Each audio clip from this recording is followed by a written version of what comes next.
Hello and welcome back to my channel called The Exceptional Knowledge. I am Niharika and today we would be looking at how we can ace an interview. There are certain important questions that we need to ask ourselves before we go for an interview. So what are those questions? What are the prerequisites before we go for an interview? How can one highlight their strengths? How to prepare yourself before any interview?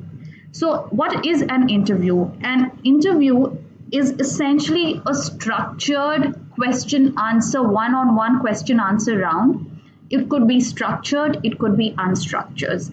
But how do you prepare for an interview? What are the things that you need to keep in account before you go for an interview so that you are a successful candidate when you appear for the interview, right? So your interview starts much before you enter the employer's door because your CVs, your biodatas have reached the company. So they have gone through the CV. They know a lot about you when you enter the boardroom or the interview room. So there are certain steps that one needs to follow. The first and the most important step is to understand yourself. You need to understand what are your attributes, what are your strengths. You need to analyze yourself. You need to assess yourself in terms of your education, your experiences, both it could be paid, unpaid, your accomplishments and achievements that you've achieved over a period of time. What are the skills and competencies that are outstanding abilities that you have, probably a leadership quality, communication skills. So you need to highlight all of that when you're going in for interview. Community service, how have you contributed towards the society you have been staying in? What are your contributions towards it? You can highlight that. Clubs and organizations, if you are a part of any of these, and what are your extracurricular activities, whether you're a national level basketball player, whether you're a national level swimmer, and all of that. Work ethics. You need to understand what are the values and the ethics that you abide by. So all of it, the first and the most crucial step is to understand yourself, is to assess yourself, right? Then we move on to the step 2. What is step 2?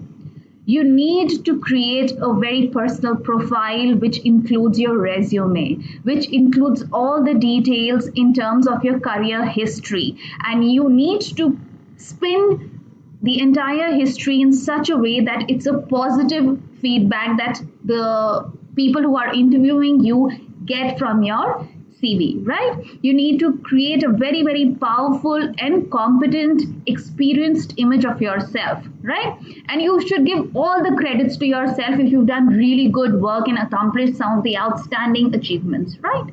And you need to be very, very honest. Now, you cannot be overestimating yourself or underestimating yourself. So you need to be really honest to yourself. Can you be honest to the other person? And you need to have a very, very professional look to your resume, right? Then we move on to step 3. Very, very crucial. We need to understand the position that we are applying for. We need to understand whether the skills and capabilities that we have do actually match with the duties, responsibilities of the position. Am I getting the compensation that I deserve after so many years of experience? Is the location apt for me? What are the working schedules and what are the other benefits that I would get when I work with that organization? So I need to know all of it so that I can match myself to that position which is open in the organization. Then we move on to step 4. What is step 4? Step 4 is knowing the organization. Now you're going for an interview, and if you do not know the details about the organization, the turnover, the management, the key persons in the organization, that's a big no-no. You need to know the organization before you walk into the interview room. So organizational name, obviously you need to know what kind of a company is it a private sector company, public sector company, what are the portfolios in the company, then what is the key management team. So you need to have all these knowledge and points on your tips when you go into the interview room, right? Then But how do you get all that knowledge from? How do you get all that information about the organization? You can go and visit the website of the organization, look up engines like Google. There's ample information about every company. Then you can go on to college placement. In case it's a placement from college itself, you can go and find out the designation, the details about the company within your college placement office. Then networking, very, very crucial. That's how you get to know. There are various testimonials about the company in the website or in social media platforms like Insta, so you can go look up those. Then you can get information about the company through newspapers, archives, and library. So you can gather information from various sources, right? Then we move on to step 5. Step 5 is very, very general tips as to how you are supposed to be when on the day of the interview. First is you need to know that you can never be late for an interview.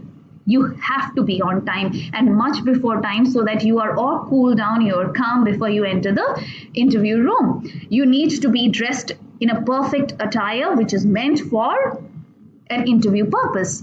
You refer to your achievements often much before your interview so that they're fresh in your mind. You do not miss out on any key aspects of your personality or your achievements. Know your answers to probable questions. Very, very important. Interview questions more or less have the same genre or have the same context of information that they gather, right? So you can rehearse those questions, you can know those questions, and you can prepare for those questions, right?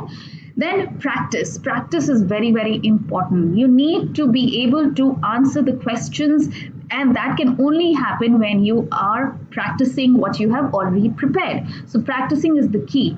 And if you have a video recorder then or an audio recorder for that matter, you can just record it and see how you are communicating. What are your skills? Are you too fast? Are you too slow? Are you at the right pace? Are you answering the correct questions that have been asked? So all of that you can do it.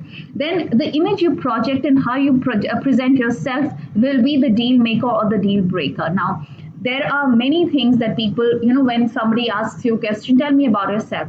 They start from stories which are never ending. The company or the interview panel is not bothered about the background that you come from. They are bothered as to how those skills that you're going to let them know will be the key aspects of your personality, which will help the organization in the long run. So how do you present the key skills and the capabilities that you have when you describe yourself so that it's easy for the person to review you, to understand whether you are capable of getting into that organization. So it's up to you how you portray yourself. This can be a deal maker or a deal breaker. So don't beat about the bush. Come to the point and highlight your strengths when you are talking about yourself. Then think about questions you need to ask, right? You must be curious to know. This you can only ask when you know enough about the company, when you know enough about the job you have applied for. So you need to have your knowledge very, very clear when it comes to company and the position, right? Then there are problem questions, the same questions asked again, but in different ways. First is tell me about yourself. Very, very common. So just don't start telling stories as I told you right now. You need to be very, very clear what you want to put across to the panelists, right? Then what are your strengths? You can always mold your conversation. If you are very good in conversation control, you can always mold your conversation into the way you want it to be, the way you want to present yourself and highlight your strength. You can control the conversation. It's all in your hands. Then don't highlight your weaknesses, but use your weaknesses to make them appear as your strengths, right? And how would your current boss describe you? So very, very crucial. So you have to be very, very honest here. You can't exaggerate about what your boss thinks about you. You have to be very honest to yourself when you describe from your boss's perspective, right? Then what are you can highlight your accomplishments in your life that you're really, really proud of. Would you hire you for the job? Very, very crucial, because it is very important whether you think that you can be hired in an organization. then why should we hire you over other finalists for this position? Very commonly asked question, but you need to be well prepared to answer that question. Very crucial, but need all the answers to be prepared. So there are behavioral interviews that happen, like the skill could be coping. Describe a high pressure situation you had to handle at work or at school. What happened, was involved, and what did you do in terms of resolution? So very important is the skill is coping, but how do you present a situation where you can highlight your points, highlight the incident where you really outshined your capabilities, right? So you need to practice all of this. Then is tolerance of ambiguity. You can give an example of the situation where you were really tolerant and you were adaptable to the changes that were brought about. So you need to have all these ready. Then team building, how you are good at being a team worker. So all these characteristics, you need to have examples ready for them. You need to have situations ready for them. So that's how you can prepare well in advance before your interview, right? Then what is the summary? You know yourself. If you know yourself really well, you know what you are, what are you as a person professionally, then you can put across those aspects of your personality in front of the panelist. You need to know the position, you need to know the company very well before you go on for an interview. And you have to have a very professional resume, because that's the highlighting point that presents your personality. That's the first thing that the panelists see before they see you in person, right? So, and you have to practice. You have to rehearse, you have to record yourself, you have to listen to yourself. Aren't you very fast? Are you very slow? Are you answering the questions correctly? All of that. And you have to select the appropriate attire. Very crucial, because the first impression is the last impression, and you need to keep a check of how you present yourself, how you need to keep a check of what your body language looks like when you enter an interview room. So these are the basic understanding of what interview skills you need and how can you enhance your capabilities or present your capabilities in the right way to the panelist.